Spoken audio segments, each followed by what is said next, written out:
Hello, my name is Ben Walker and I'm here with the help of Promise Yourself to talk to you about some of the things that we're just not taught about at school. This could be anything ranging from moving out, buying a house, mortgages, renting, taxes, bank accounts, just anything that we all need to learn, but we're just not taught. And today I'm talking about repaying your student debt. Now, if you're thinking about going to university, or if you already are a university student, chances are you've thought about the amount of debt you'll be racking up multiple times. In the end, it can seem like a huge amount of money, but that's not the end of the world. So in this guide, I'm going to dive in a little bit deeper into some of these issues and some of the questions that people generally have around student loans. Unfortunately, I won't be able to go into too much detail because of course it's quite a big subject. So if you want more information, read the guide that goes along with this on the Promise Yourself website, and that'll be able to tell you even more. But anyway, let's get straight in with the question that most people think: how much will you be repaying? Now, I can't actually answer that question because it completely depends on how much you earn after you leave uni. So essentially the way it works is, say you borrow £30,000 for your student loans, and then let's say you don't get a very well paying job afterwards and you never earn more than, let's say, £27,000 throughout your career. That means that you will repay none of your student loan because there's a threshold that you have to meet before you can start repaying your loan. Now, at the moment, that threshold is £27,290-ish pounds. So that's how much you have to earn before you start repaying. But even then, that £27,000, that's the threshold, that's all yours. It's pre-tax, of course, but that's all yours. Now, whatever you earn over the threshold, that's what your payments come out of. So let's say that you earn £30,000 in 1 year. Now that is approximately £2,800 more than the threshold. 9% of that £2,800 is then used to pay off your student debt. So it's not a massive amount. Now, of course, if you earn, let's say, £70,000, then of course there's going to be quite a bit for them to take that 9% out of, because at the end of the day, that is a steady £42,000 more than obviously the threshold. So if you go into a massively high earning job straight away, your payments are obviously going to be much bigger. But of course, that's going to be the same whether you get a high paying job later on in life, middle of life, it doesn't matter. If you get a high paying job, you'll pay back more. That's essentially how it works. Now, of course, if your circumstances change, then you have to let the student loan company know that your circumstances have changed. Now, this is normally done either through the payee system, or pay as you earn, or through your self-assessment tax return. Now, if you don't let them know, you could end up owing them money, or they could end up owing you money. It's just a whole drawn out process. It doesn't work well for anyone. So really you want to keep them up to date with your circumstances as they're changing. So if you start making repayments and then you lose your job, let them know as soon as possible so that they know that you can't afford to pay anymore. Because like I said, as soon as your annual wage drops below that threshold, then you stop making payments towards your student debt. So make sure you really keep on track of that, because obviously clerical errors do sometimes happen. It's not a perfect system by any means, so it really does help if you're extra vigilant as well as they are. Now, the good news is, if you don't earn a lot of money throughout your entire lifetime, after 30 years, that student debt will be wiped. Okay, they'll just completely write it off, which means that at the moment, only about 39% of graduates actually pay off their full student debt, which, isn't very much. Now, there are some changes coming into place in 2023, which aim to change that. So keep watching this video to find out what exactly those changes are going to be and what effects they may have on the normal everyday student. Now, there's three major changes that are coming in 2023 to the student loan system. First of all, the annual loan you can take out, or the annual tuition that universities can charge, is going to be capped at £9,250. So that's great. It's only capped for a few years, but it's great to keep the tuition prices under control for just a little bit longer, and maybe they'll cap it again. I think it's in 2027 when they do review it. Now, secondly, they're extending the loan term. Now, before it was 30 years, so after 30 years, if you haven't paid it off, they'll write the debt off. But now they're increasing that to 40 years, which means basically lower earning graduates will be paying the loan off for longer. The final change they're making is they're reducing the threshold from around 27,000 to 25,000, which means that again, lower earning graduates will be able to pay sooner. So at the end of the day, all this is going to mean is that more people will be repaying their loan than before. Now, what do these changes really mean? Of course, it completely depends on your circumstances. I can't say that it's going to be exactly the same for everyone, but if you're starting uni from 2023, chances are you're going to have to be a little bit more selective whether you actually want to go or not. Now, the way it works essentially is, because there's a lower threshold and because the term is longer, lower paying graduates will end up paying more than they would have before. It is very, very simple. That's the most simple way I can put it. And due to the lower threshold to start paying off your loan, it means that higher earning graduates will pay off their loan quicker, and so they will pay less. Now, there's a few graphs that go on the guide that comes along with this on the Promise Yourself website. I highly recommend having a look at that because they could explain it much, much better than I ever will. But to put it in very, very simple terms, what's happened is the people who made these graphs broke down the graduate population into deciles, and that's a 10% basically of earners. So the first decile, the lowest earners on average, earn about 500,000 lifetime earnings. The highest decile, that's the 90 to 100% on average, earn about 5.3 million in lifetime earnings. Now, in the old system, the way it would work is the lowest decile would pay by far the least. They would contribute roughly 4,000, 5,000 towards their student debt, whereas the highest earning, well, the highest three earning deciles would pay roughly 75,000 into their student debt. And that's where most of the money for student loans would be coming from, as the majority of students weren't repaying their loan.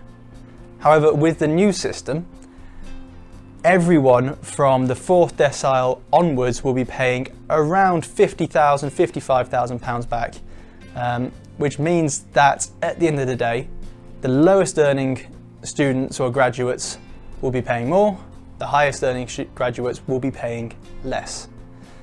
It sounds very weird and convoluted, but the way it's been worked out, you could say it makes it, you can't really say it's fair, but it's a way essentially to get more people repaying their loans rather than the government just handing out lots and lots of free money, because the student debt at the moment obviously is quite large. So it's just a way of reinvigorating the system to make it sustainable. But you can justify it all you want. The way it's been done, it does mean that lower earning graduates will suffer more than higher earning graduates. That's simply put. Now, like I said, the whole purpose behind this was to make sure that students actually repay their debt. So it's jumping up, well, the estimated number of students who will actually repay their debt is jumping up from around 39, 38% up to about 75%. So that means that a lot more people are going to be fully repaying their debt over the course of the next 40 years. Of course, that's a very, very, very long time. But like I said, it comes out in minimal amounts. It is one of those things that now, if you really want to go to uni because you think it'll benefit your career and your income, go for it. If you want to go to uni for the experience and you don't think it'll have a massive impact on your income, that's the time that you really have to start thinking, is it worth it? Is it worth the 40 years of debt? So, unfortunately, gone are the days where chances are you're never going to pay it back. Nowadays, the majority of people will be paying it back, but that's from 2023 onwards due to the new plan. Now, when you will actually be repaying is of course different for everyone. If you are a full-time student who finished their course within 3 years, then you will start repaying your loan the April after you graduate. So let's say that you graduate April 2023, you'll start, in June 23, you'll start repaying in April 2024. But of course, you have to actually meet the threshold first. And obviously the threshold is changing from plan to plan, so make sure you know which plan you're actually on when you're applying to uni. If you are a part-time student, then either you start repaying the April after you graduate, or the April 4 years on from when you first took out that loan. It's whichever comes first. So if you're taking a part-time course that's takes 6 years, for example, you'll start paying in your 4th year. Repaying, that is, in your 4th year. So make sure you do know which plan you're on, because that obviously can have a massive impact on how much you'll be paying and when you'll be repaying due to the thresholds. And also make sure you know how long the course is actually going to take, so you're prepared for any nasty surprises. Now you may be thinking, how will you actually be repaying your loan? Now again, this completely depends on your circumstances. If you're an employee, so you're working for someone else, and you're paid through the pay as you earn system, or payee, then essentially it's all done for you. As you're paid, that'll all go off to HMRC, they'll send the same information over to the student loans company, they'll figure out how much they're owed from your pay slips, and it's all taken out of your wages automatically before you even get your hands on them, so you shouldn't really notice it's gone. But if you are self-employed and then you have to file it through the self-assessment tax return in January of every year, I think is the cut-off point, but that was extended recently, by the by. So essentially you have to file it in your self-assessment tax return. As you're filling out, just put down how much you earn and then it's all figured out from there. But it is definitely worth keeping track of how much you're earning so you know how much you should be paying. Because obviously, like I said, errors do happen. You don't want to be paying too much or too little. So just make sure you are paying attention rather than just accepting it for what it is. So, the final thing I've really got to talk about is interest. Now, the way that interest is worked out on the student loan is it's basically the retail price index, and depending on how much you earn, +3. Very, very easy. Now, you may be wondering what the retail price index is. It's essentially just taking the price of a few retail items to measure inflation. It's just a measure of inflation. It's a fancy way of saying that. And of course, inflation at the moment is very, very high, which means that the interest on student loans is also going to be very, very high. And depending on how much you earn, it could be even higher. Now, if you're earning under the threshold, the payment threshold, then it is just the retail price index, whatever that may be, 3, 5, 9, whatever that is the interest. However, if you're earning over around £49,000, then it's the retail price index plus 3%. Between the threshold and the £49,000, it's tiered essentially. So let's say, well, that's roughly around £22,000 in there. So let's just say that you're earning £3,000 more than the retail price, the threshold, then you're looking at an extra 0.3, 0.4% on top of the retail price index. It just is tiered up until you get to the £49,000. So yes, if the retail price index is very low, then the interest will be very low too. If it's very high, the interest will be very high. That's just the way it's worked out. In the end, the interest is started from the moment you get your first payment, but it'll be on there for life. And the loan will keep on growing. If you earn a lot of money, you'll pay it off quick. If you don't, it will take a long time to repay, if you do at all. So it can seem very, very daunting that this loan or this debt will be constantly growing even if you're not earning while you're at uni.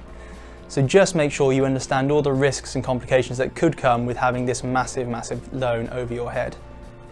But don't panic, because lenders generally don't look at a student debt as an indicator of lending capability. So if you do have a massive student debt, that's okay. You don't have to panic, because at the end of the day, the lender's not going to pay too much attention to it. So if you're applying for a mortgage to buy a house, your lender isn't going to pay too much attention to your student debt. So if you're worried about that, don't panic too much, okay? Just make sure you're honest with your lender when you are applying for anything like that. So we're coming towards the end of the video now. I'm just going to do a quick summary. Really, if you think that going to university is going to benefit your career and your income, go for it. If you really honestly think that it will benefit your future, do it. But if you're just going to go for the experience, that's when you really have to consider if it's worth it, especially with the new changes coming in with the longer term and the lower threshold. You can end up paying a whole load more money just for a degree that doesn't really get you anywhere. So you have to be very critical. I don't think university will just be for the experience for much longer. You have to really critically think about whether you need that degree. But hopefully you've learned something. Like I said, if you want to learn a little bit more with more information, read the guide that comes along with this. It's got some graphs on there as well, which I find very, very useful. My name's been Ben Walker. Feel free to like and subscribe, and I'll see you guys again next time.